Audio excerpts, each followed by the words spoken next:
तो current electricity बच्चों शुरू करते हैं, है ना। तो इलेक्ट्रिक करंट होने के लिए बहुत सारे करंट है, वाटर करंट, एयर करंट, है ना। तो उसी तरह है इलेक्ट्रिक करंट। तो इलेक्ट्रिक करंट होने के लिए जरूरी है कि एक तो चार्ज का प्रेजेंस हो और दूसरा उसका मोशन हो।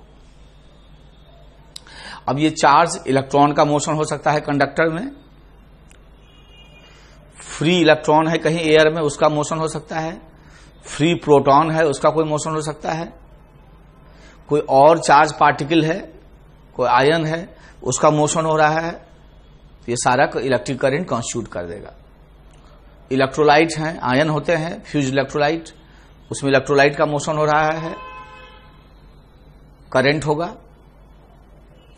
तो इलेक्ट्रिक करंट के लिए जरूरी है कि चार्ज का प्रेजेंस हो और फिर उसका मोशन हो। तो लिखो charge in motion causes electric current.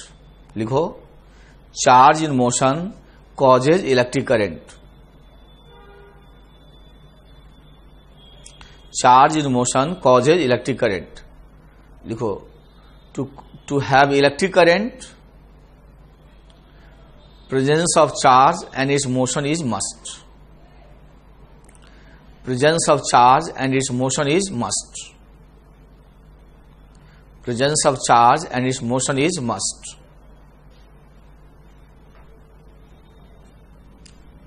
And its motion is must. ठीक है। तो एक ऑब्जेक्टिव लिखो, which of the following will cause electric current? Which of the following will cause electric current? पहला लिखो proton at rest, proton at rest। दूसरा लिखो neutron moving east, neutron moving east। लिखो बीटा पार्टिकल, बीटा रेज। फिर लिखो x raise. फिर लिखो alpha raise. फिर लिखो गामा रेज। फिर लिखो cathode rays.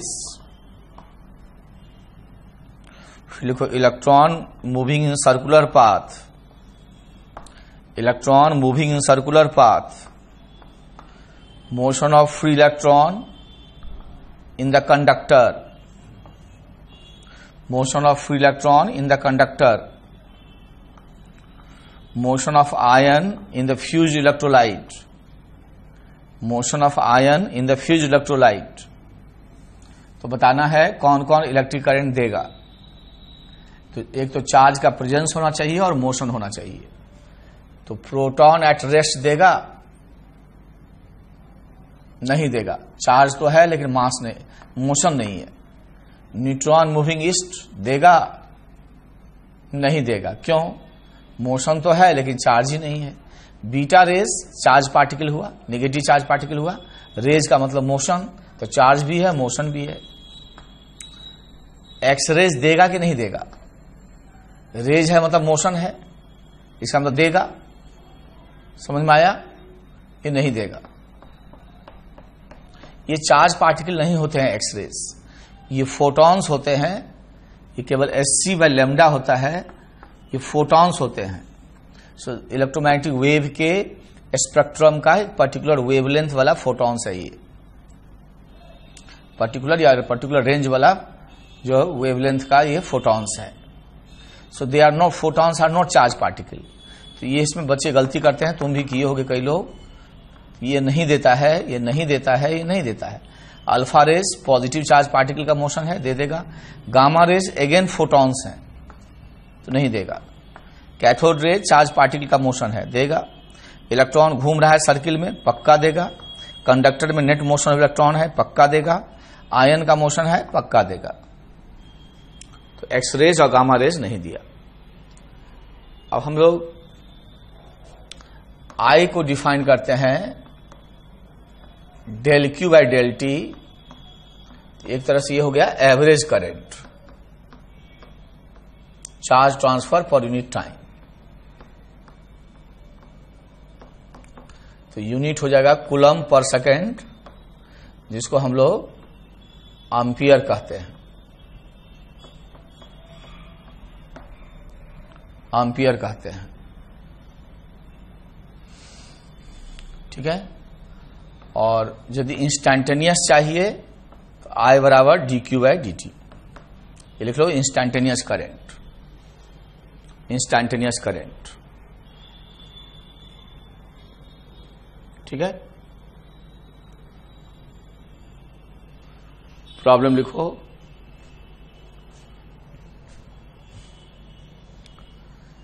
There are streams, मतलब धाराएं, streams of protons and electrons,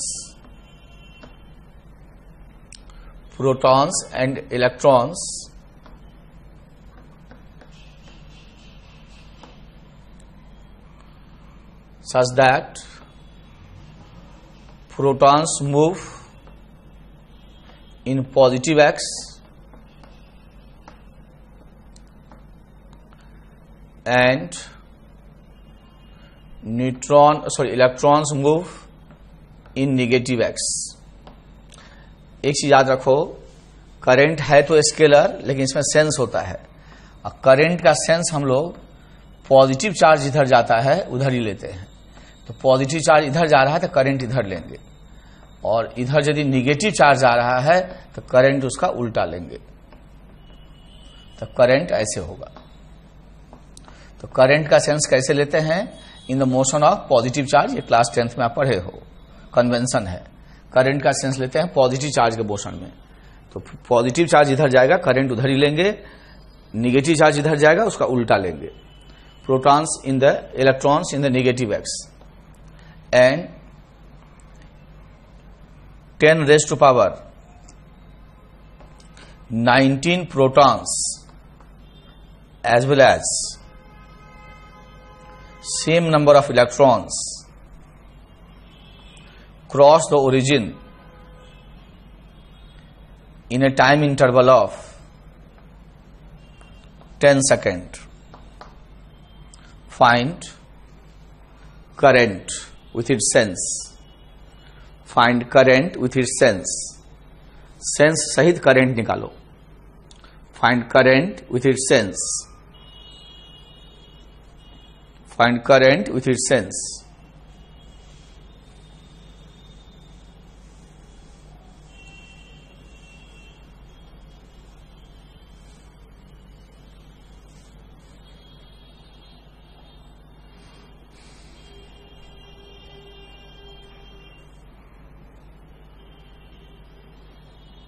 video रोक के कर डालिए,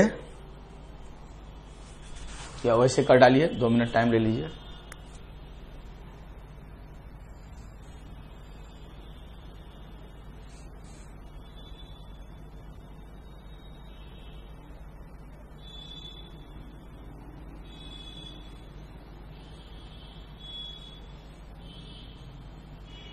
अब बच्चे होशियार हैं और कर डाले। तो प्रोटॉन जा रहा है पॉजिटिव एक्स में, तो करंट पॉजिटिव एक्स में ही होगा।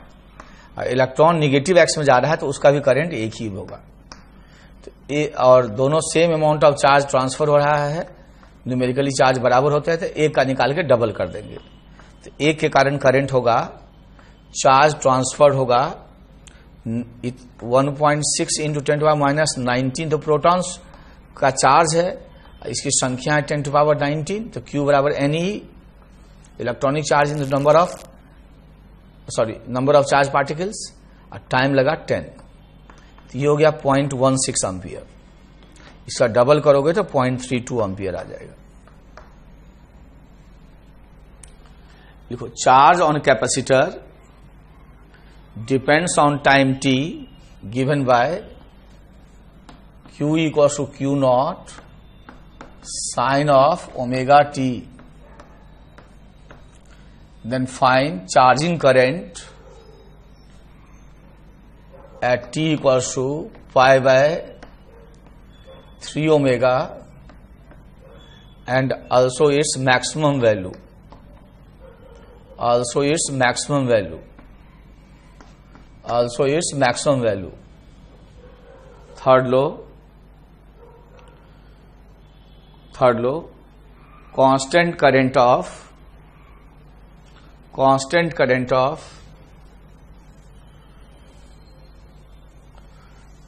1.6 ampere exists in a resistor for 5 minutes. Find number of electrons that pass a cross section. Number of electrons that pass the cross section.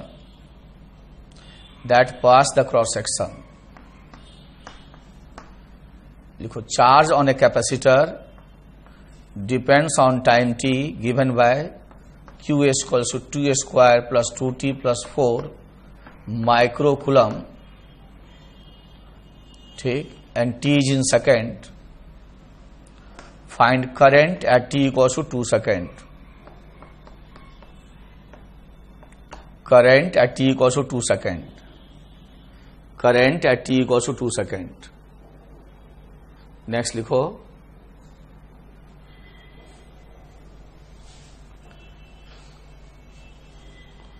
current in a resistor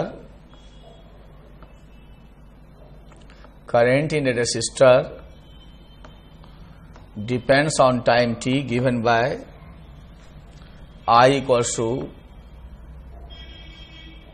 2 minus t ampere and t is in second. Find total charge transfer in the time interval t equal to 0 to the time t when current is 0.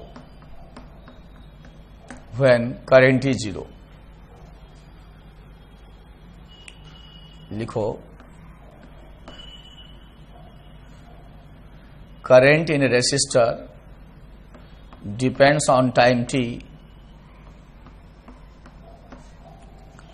given by I naught 1 minus t by delta t, where I naught and delta t is constant.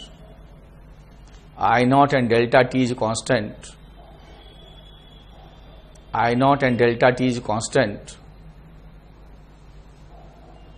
Then find charge transferred in the time interval t equal to 0 to the time t when current is 0.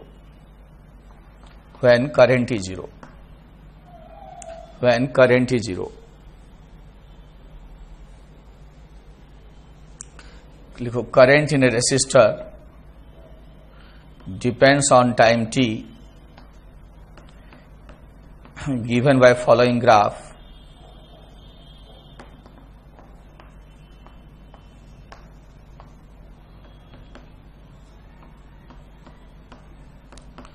Find total charge transferred.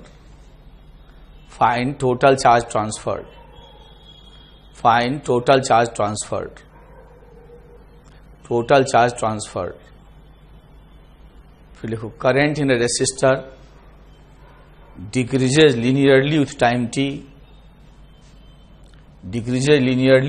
t. From I naught to 0 in the time delta t. Decreases linearly with time t from I naught to 0 in the time delta t. Find the total charge transferred. Find the total charge transferred. Find the total charge transferred. Find the total charge transferred. Total charge transferred.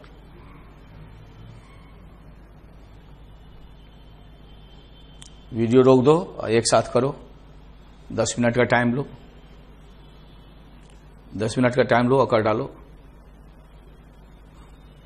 Take 10 minutes time और video रोक के कर डालो.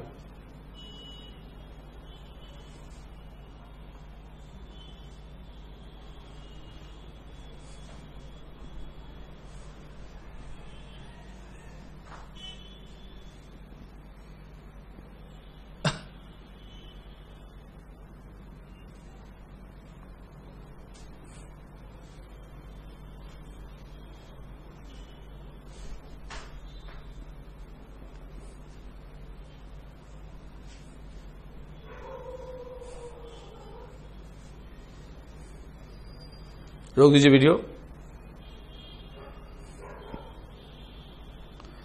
तो बच्चे होशियार हैं, sufficient time के लिए वीडियो रोक दिए, अब सॉल्यूशन देख रहे हैं। तो इसमें है, इसका टाइम डेरिवेटिव लोगे तो dq बाई dt होगा, अलग से कर दूं क्या? हाँ सर, इसको डिफरेंशिएट करोगे तो dq बाई dt होगा। तो साइन ओमेगा टी को ओमेगा टी को रेस्पेक्ट में करोगे तो कॉस ओमेगा टी होगा, फिर ओमेगा टी को टी के रेस्पेक्ट में करोगे तो ओमेगा बाहर हो जाएगा, ये क्यू नॉट ओमेगा हो जाएगा। यही हमारा आई है। अब इसमें वैल्यू पुट करो तो क्यू नॉट ओमेगा कॉस, और टी का वैल्यू हमारा है पाई बाई 3 ओमेगा, देख लो मिटा दिया है, pi by 3 omega into omega, तो ये 60 डिग्री होगा, ये क्यू नॉट ओमेगा बाई 2 हो जाएगा। और मैक्सिमम करंट होगा जब कॉस थीटा 1 होगा, तो मैक्सिमम करंट यही हो जाएगा जब कॉस थीटा 1 हो जाएगा, कितना? Q naught into omega. ये फर्स्ट का सॉल्यूशन है। सेकंड में जो आई होता है del Q by del T,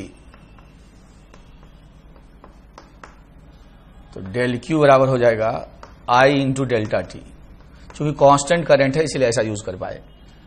तो आई हमारा है 1.6, टाइम है 5 मिनट इंटू 60, और नंबर ऑफ चार्ज निकालना है तो बराबर एन ई कर देंगे, तो ई से डिवाइड कर दोगे तो नंबर ऑफ इलेक्ट्रॉन्स आ जाएगा। तो इलेक्ट्रॉनिक चार्ज होता है 1.6 10⁻⁹, तो ये कैंसिल हो जाएगा, तो 300 इंटू 10⁻⁹, so 3 into 10⁻21,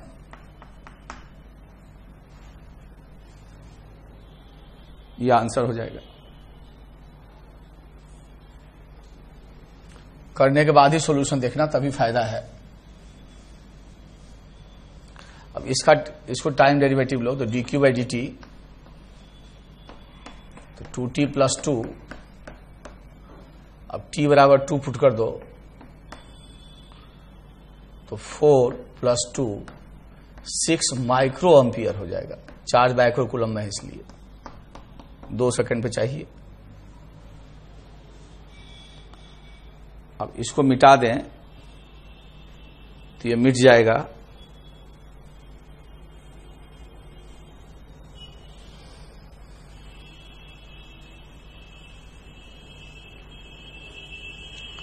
अब वहां आई को लिखोगे dq by dt, I constant नहीं है, वेरिएबल है, तो इंटीग्रेट करना होगा, और dq बराबर t माइनस टी dt, इसको इंटीग्रेट करोगे, इसको लोगे 0 से ओ टाइम t लोगे जब करंट 0 हुआ, तो आई को 0 करोगे तो टाइम आ जाएगा 2 सेकेंड। इसको 0 करो तो t आ रहा है 2 सेकेंड, करके देखो। तो इसको इंटीग्रेट करेंगे 0 to 2, q आ जाएगा, तो जगह 2t minus T square by 2, limit 0 to 2, तो 2 करेंगे तो 4 माइनस 2 स्क्वायर बाय 2, तो 2 कट गया तो ये 2 कूलम्ब आ गया।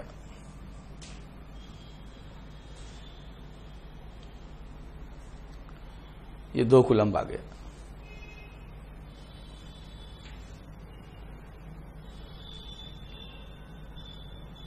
इसको मिटा देंगे,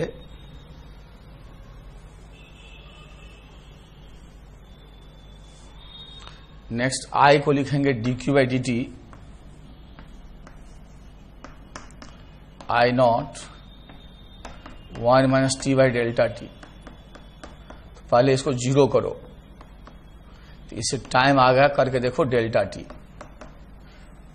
तो dq को यहां लिखो, इसको उधर ले जाओ, I naught 1 minus t by delta t constant है, dt, इसको इंटीग्रेट करो, 0 से डेल्टा टी, तो चार्ज ट्रांसफर q हो जाएगा, I naught t square by 2, 1 है बेटा, I naught t by 2 minus I not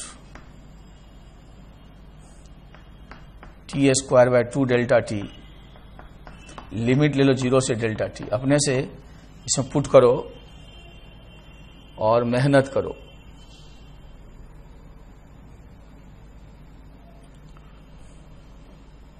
यहां 2 नहीं है, टी को डेल्टा टी पुट करके मेहनत करो तो आंसर आ जाएगा। करके देखो, इतना करके देख लो। अब देखो dq बाई dt होता है I, इसलिए dq बराबर होगा I dt।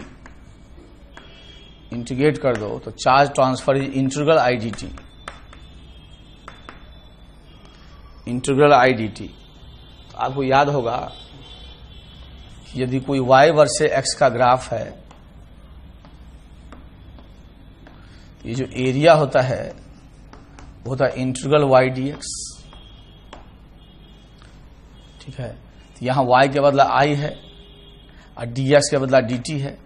इसका मतलब I वर्सेस t का कोई ग्राफ ले ले और ये जो एरिया लेगा वो एरिया इंटीग्रल I dt होगा, जो कि चार्ज ट्रांसफर के बराबर होगा।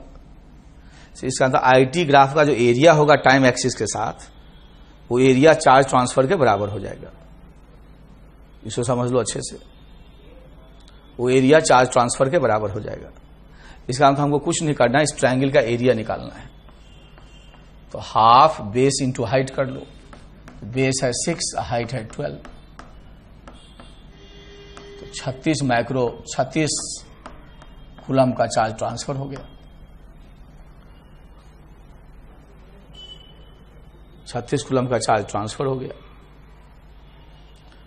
अब करंट टाइम के साथ लीनियरली घट गया। लीनियरली घटने का मतलब हुआ करंट वर्सेस टाइम टी का जो ग्राफ है, करंट वर्सेस टाइम टी का जो ग्राफ है वो लीनियर है और डेल्टा टी में 0 हो रहा है। और शुरू कहां से हो रहा है? आई नॉट से। तो लीनियरली घटने का मतलब हुआ कि दोनों ग्राफ स्ट्रेट लाइन होगा, आई वर्सेस टी, और डेल्टा टी टाइम में घट के 0 हो गया। तो एरिया निकाल लोगे, यही चार्ज ट्रांसफर होगा। Half I not into delta T is the answer. I not delta T by 2 is the answer.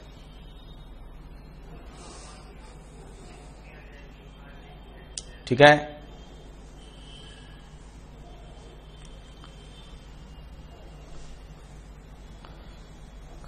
हालांकि अभी जो करने जा रहे हैं उसका डेरिवेशन भी करेंगे, लेकिन पहले एक रिजल्ट यूज कर लेते हैं तो थोड़ा कंफर्टेबल रहोगे।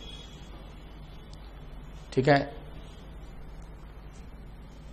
लिखो electrical resistance of a wire, electrical resistance of a conductor. तो इलेक्ट्रिकल रेसिस्टेंस हम लोग डिफाइन करते हैं R equals to rho L by A। R लिखो रेसिस्टेंस,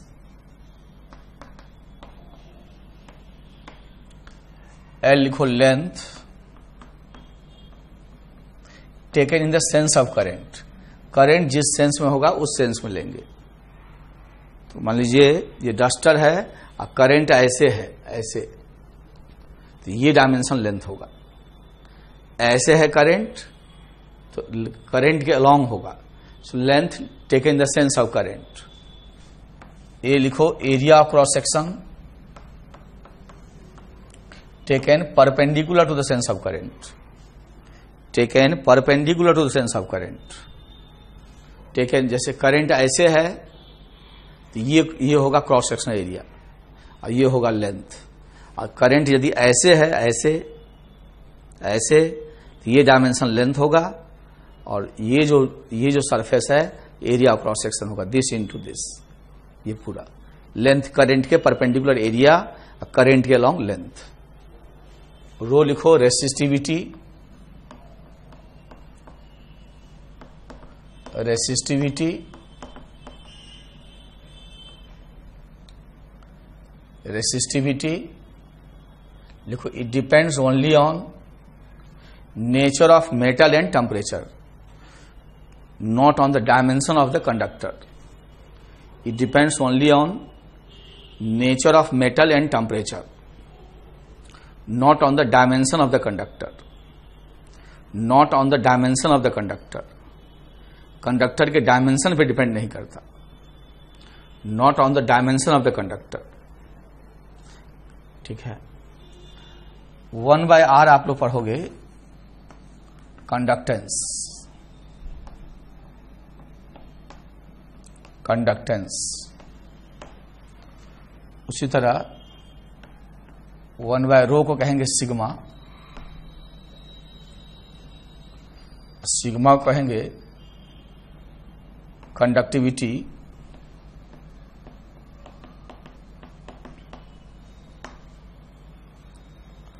और स्पेसिफिक कंडक्टेंस,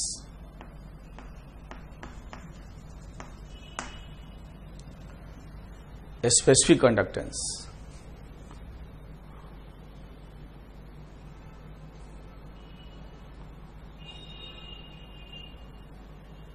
ठीक है,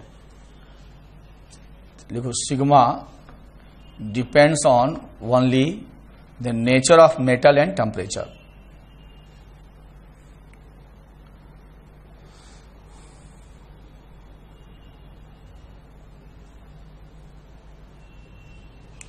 लिखो, क्वेश्चन लिखो, there are 2 copper wire A and B of same length such that A is thin, B is thick, A is thin, B is thick। ये पतला है, B मोटा है, A is thin, B is thick। ये पतला है, B मोटा है, and are at the same temperature। क्या लिखे? देयर आर 2 कॉपर वायर लिखना, same material. There are 2 copper wire A and B of same length, 2 copper wire A and B of same length such that A is thin, B is thick, A is thin, B is thick, placed at same temperature, then which one will have more? पहला लिखो resistivity, which one will have more resistivity? पहला लिखो resistivity, दूसरा लिखो resistance, दूसरा लिखो resistance, second लिखो resistance।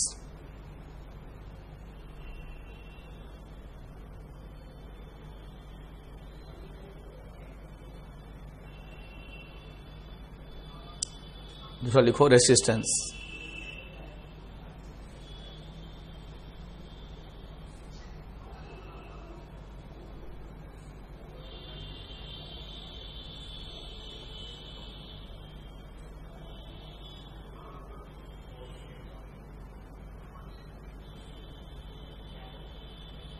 ठीक है, तो चूंकि पहले का आंसर बताओ, वो डायमेंशन पे डिपेंड करेगा ही नहीं, तो पहला लिखोगे सेम, दूसरे में आर रो एल बाई ए होगा, तो रो तो सेम है, एल सेम है, तो पतले वायर का थिन का रेसिस्टेंस ज्यादा होगा, जिसका एरिया कम है, सेम लेंथ और सेम रो के लिए।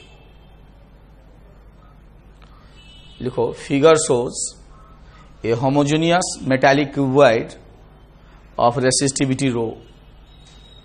Figure shows a homogeneous metallic cuboid of resistivity rho with dimensions as shown,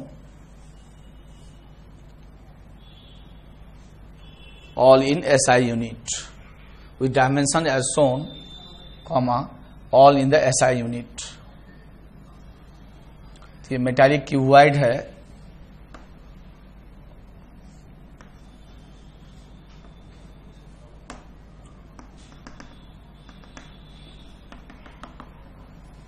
ये X है, ये Y है और ये Z है। ये डायमेंशन है A, ये डायमेंशन है B और ये डायमेंशन है C, ABC। Find its resistance for the sense of current find resistance for the sense of current. पहला लिखो along x, दूसरा लिखो along y, तीसरा लिखो along z, along z। Second लिखो a metallic cuboid has the dimension in the ratio 3:2:1, has the dimension in the ratio 3:2:1, 3:2:1, 3:2:1। Find the ratio of maximum to minimum possible resistance। इसमें क्या निकालना है? इसमें निकालना था फाइंड रेसिस्टेंस, प्रत्येक case में रेसिस्टेंस निकालना है। इसमें प्रत्येक केस में रेसिस्टेंस निकालना है।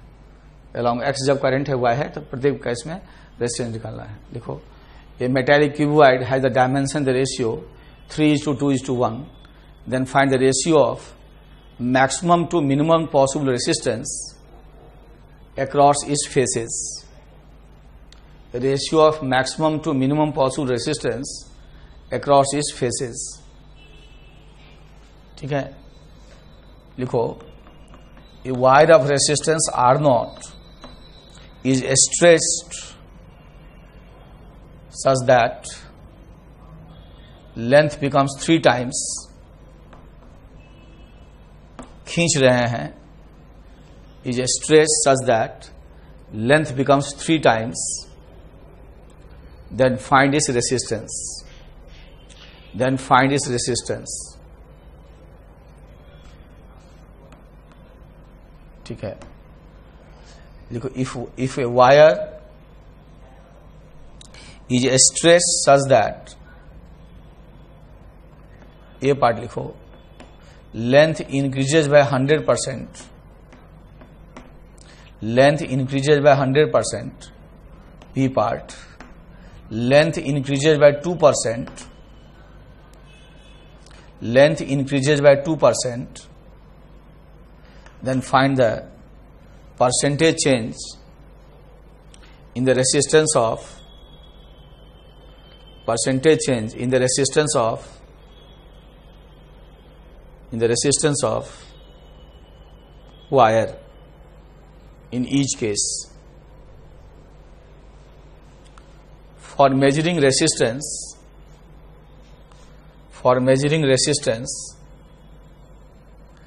resistivity is measured exactly, resistivity is measured exactly, resistivity is measured exactly, then find maximum percentage error in the measurement of resistance, measurement of resistance if, पहला लो, error in the measurement of length is ±2%, error in the measurement of length is ±2%। दूसरा लो, error in the measurement of radii of cross section is, radii of cross section is ±1%, ±1%। उसी में second part लो, length is measured equal to, length is measured equal to 100.0 centimetre with a scale having least count 1 millimeter। So 1 millimeter is 0.1 centimeter, and radii of cross section is measured R equal to 2 millimeter with a screw gauge। अब screw gauge का हमको नहीं मालूम है। R equals to 2.00 millimetre या 0 millimetre, ध्यान दें हमको, with a screw gauge having least count 0.1 millimeter, 0.1 millimeter. Then find percentage error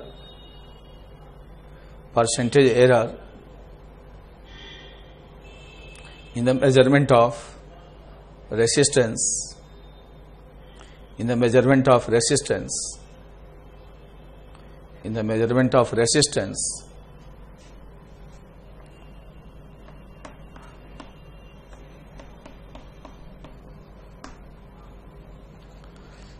if its resistivity is rho equals to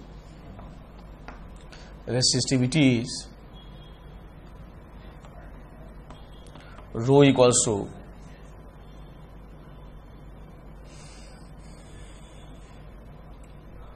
4 into 10 to power 3 ohm into meter, then write the value of resistance.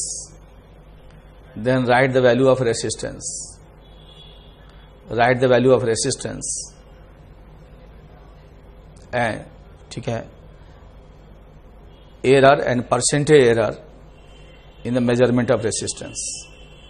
Error and percentage error in the measurement of resistance. Error and percentage error in the measurement of resistance. जरा video रोक के करिए, video रोक दीजिए और तब करिए, तब क्वेश्चन का आनंद लीजिए.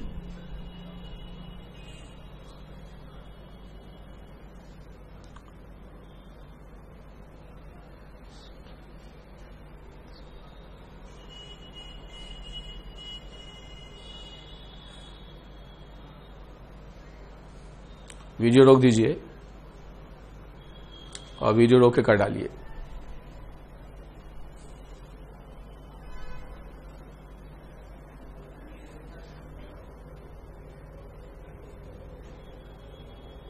वीडियो रोक के कर डालिए.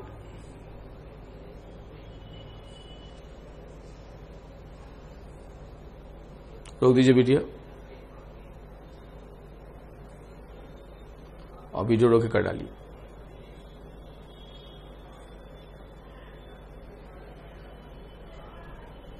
बच्चे होशियार हैं, वीडियो रोक के कर डाले. अब सॉल्यूशन देखना चाहते हैं. तो जब करंट x के लॉन्ग है तो ये डायमेंशन लेंथ होगा, ये एरिया होगा. तो रेसिस्टेंस कह देंगे पहले के लिए रो, लेंथ हो जाएगा a या एरिया हो जाएगा BC. यही जब y होगा तो ये डायमेंशन होगा लेंथ C और ये होगा एरिया. तो लेंथ हो जाएगा C, एरिया हो जाएगा A इंटू बी. वही जब Z में होगा तो ये डायमेंशन होगा लेंथ, तो ये डायमेंशन है B, तो रो B और ये होगा एरिया. दिस इंटू दिस, तो this is C and this is A. तो क्या देखते हो, एक डायमेंशन यदि लेंथ में आता है तो बाकी दो डायमेंशन एरिया में जाता है. इसीलिए 3:2:1 है. रेसिस्टेंस मैक्सिमम करना चाहते हो तो लेंथ को ज्यादा कर लो, तो लेंथ 3 हो जाएगा, बाकी दो डायमेंशन एरिया में डाल दो. और मिनिमम करना चाहते हो तो लेंथ मिनिमम कर लो, बाकी डायमेंशन एरिया में डाल दो. रेशियो निकालोगे 9:1 आ जाएगा.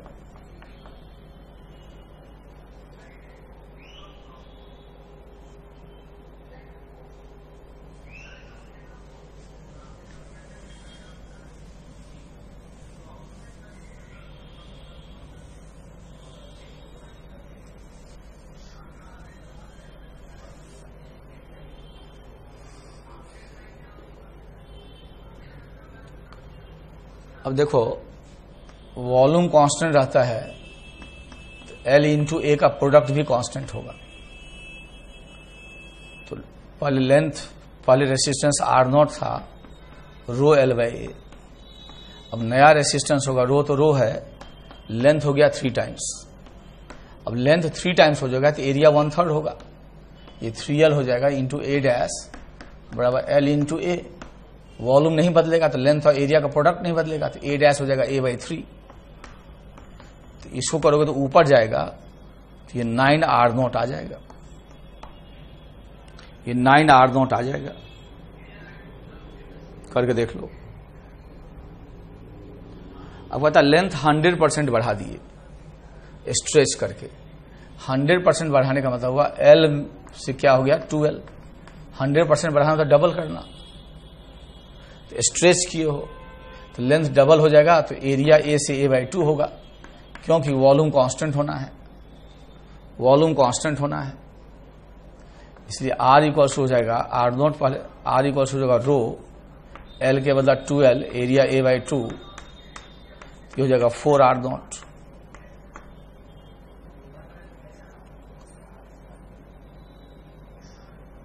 क्या पूछ रहा है? परसेंटेज चेंज यदि पूछेगा तो 300% बढ़ गया, जब 100% बढ़ाए तो परसेंटेज चेंज हो जाएगा 4r0 minus r0 upon r0 into 100, 300% बढ़ गया, 300% बढ़ गया।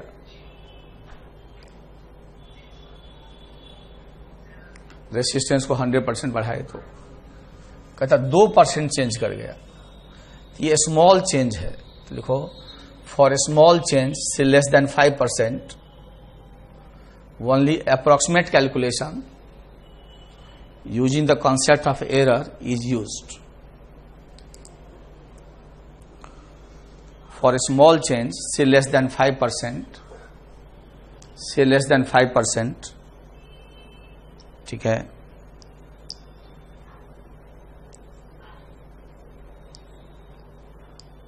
concept of error is used। तो इसमें exact is not done, exact calculation is not done. तो R इक्वल्स टू है रो L/A, वॉल्यूम होता है LA, तो एरिया को बदल दोगे, यह आ जाएगा रो L²/V, एरिया बराबर V/L, रो कांस्टेंट V कांस्टेंट। तो एरर का नियम है कि डेल्टा R/R, जो वेरिएबल है उसको छोड़ दोगे, जो कांस्टेंट उसको छोड़ दोगे, वेरिएबल का पावर आगे, तो 2 डेल्टा L/L। अब इसमें बढ़ेगा तो प्लस और घटेगा तो माइनस, एरर में हमेशा प्लस माइनस ये चेंज होता है।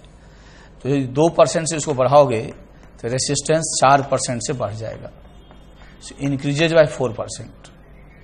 लेकिन मान लीजिए 100% वाला फार्मूला इसमें पुट कर दोगे तो ये 200% से बढ़ जाएगा और गलत हो जाएगा, वो आंसर है 300%। तो ये जो स्मॉल चेंज का कॉन्सेप्ट है, एरर वाला कॉन्सेप्ट, तभी यूज कर सकते हो जब चेंज बहुत ही स्मॉल हो, लेस देन 5%। बड़े चेंज के लिए लागू नहीं होगा, बड़े चेंज के लिए एग्जैक्ट कैलकुलेशन करना होगा। तो 100% में इसको अप्लाई कर दोगे, तेरा सत्यानाश हो जाएगा। हम लोग आगे बढ़ते हैं। आगे बढ़ने के लिए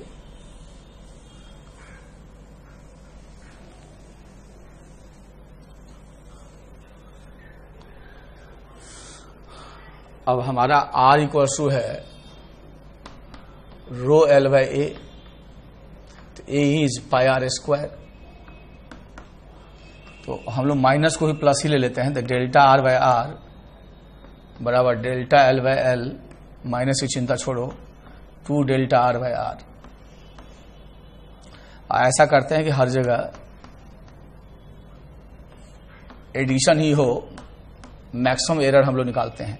तो delta L/L is 2% plus 2 times plus ही लेंगे, डेल्टा R/I इंटू R है 1%, तो कहेंगे प्लस माइनस 4% आंसर हो गया। अब लेंथ हमारा मेजर्ड है 100.0 प्लस माइनस 0.1 सेंटीमीटर। यही मेरा डेल्टा L है और ये मेरा L है, ठीक है ना। और रेडियस है हमारा 2.0 प्लस माइनस 0.1 मिलीमीटर।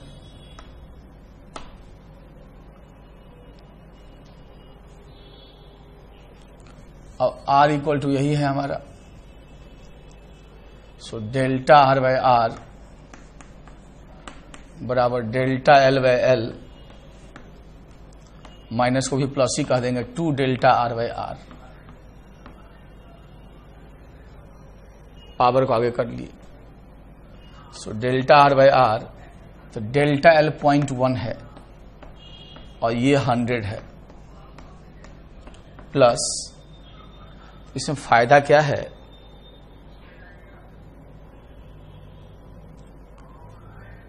ये है 0.1/2,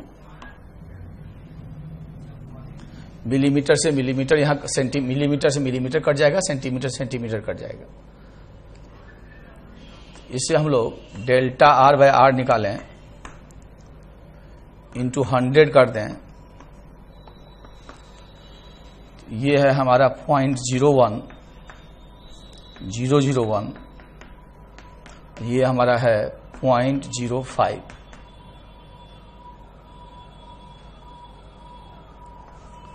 इंटू 100, परसेंट एरर आ जाएगा, तो ये हमारा है 100 इंटू 0.051,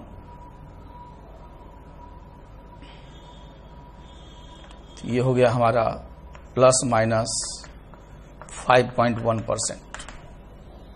ठीक से कैलकुलेशन कर लेना, ठीक से कैलकुलेशन कर लेना।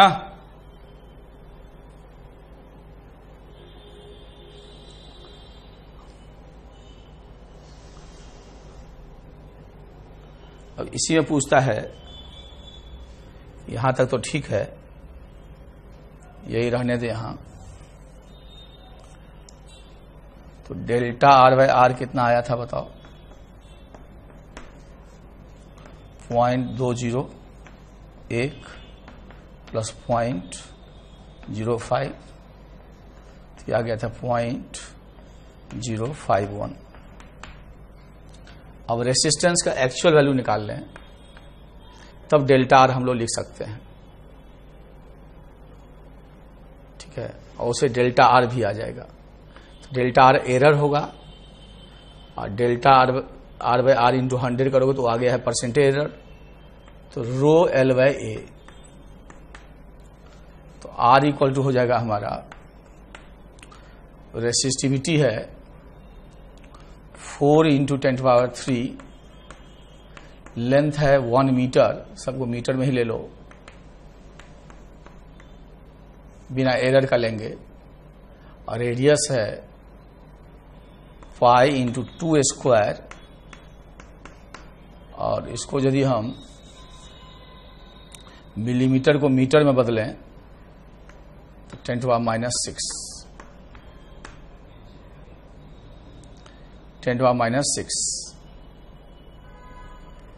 काफी ज्यादा रेसिस्टेंस आ जाएगा, कोई बात नहीं, तो ये 4 कट जाएगा, 1/π इंटू 10⁻⁹ ओम, ठीक है। इससे R का वैल्यू वहां पुट कर दो तो डेल्टा R आ जाएगा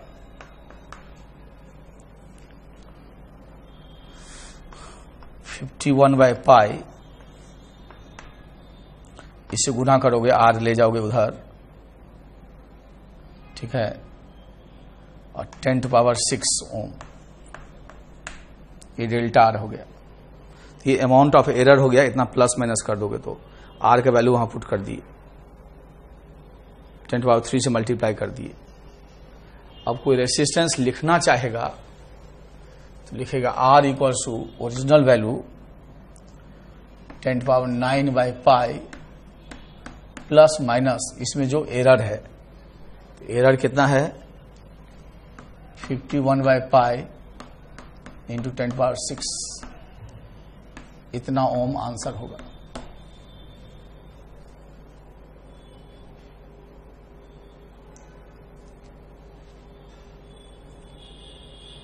इतना ओम आंसर होगा।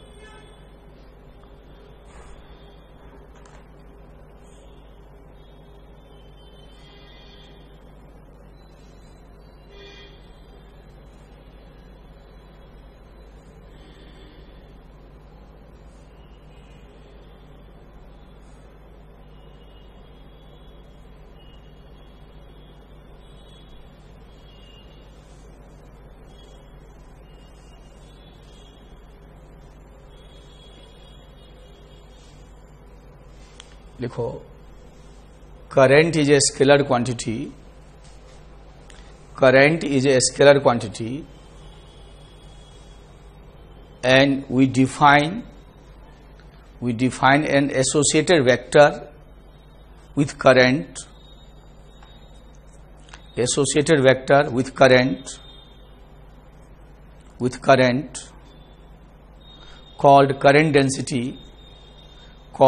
density, which is defined as current passing per unit area,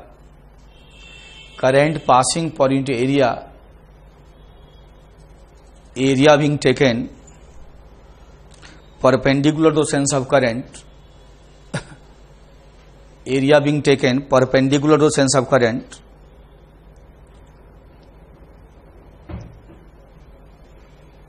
and its direction is in the sense of current, I equals to लिखो, sorry, current density J equals to लिखो I by A ampere metre square, तो लिखो A is the area of cross section taken perpendicular to sense of current, perpendicular to sense of current.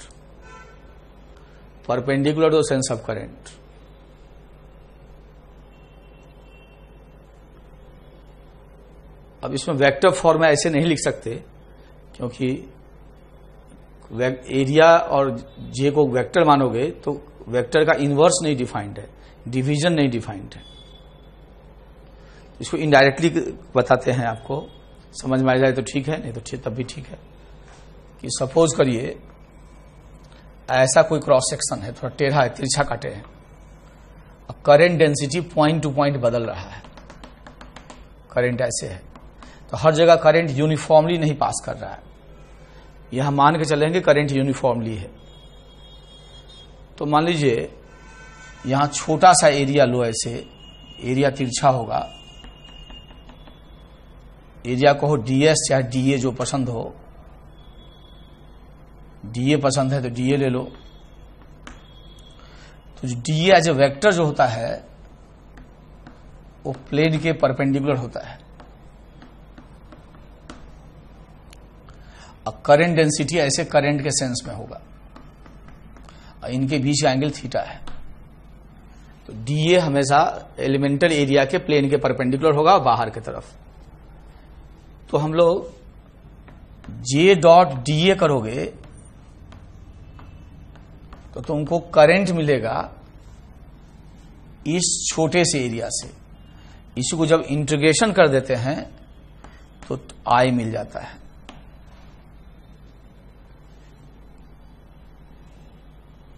तो ये actual definition है current density का, ये उसका special case है। कैसे दिखाते हैं, लिखो, सपोज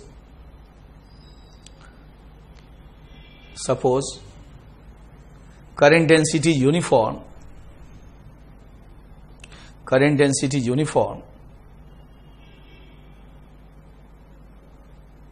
देन यूनिफॉर्म होगा तो इंटीग्रेशन का साइन हट जाएगा और dA का इंटीग्रेशन A हो जाएगा, तो I बराबर J डॉट A।